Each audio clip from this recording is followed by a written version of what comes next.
Hello बच्चों, कैसे हैं आप सब। आज मैं आपके लिए एक नया पाठ लेकर आई हूँ। पाठ का नाम है बारिश।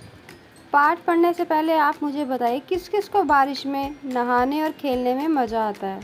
मुझे तो बहुत मज़ा आता है बारिश में। आप मुझे बताएं कि आपको कितना मज़ा आता है ना मज़ा आपको। हम सबको मज़ा आता है। चलिए अब पाठ को पढ़ते हैं। बारिश रिमझिम आती है, सबको खुश कर जाती है। अपना जल बरसाती है, गर्मी दूर भगाती है। बारिश रिमझिम आती है, धरती को नहला जाती है।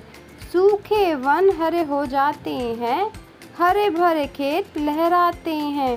बाग बगीचे महक जाते हैं, बच्चे बूढ़े खुश हो जाते हैं। अगर आपको मेरा पाठ अच्छा लगा तो मेरे पाठ को लाइक करें और मेरे चैनल को सब्सक्राइब करें। Thank you.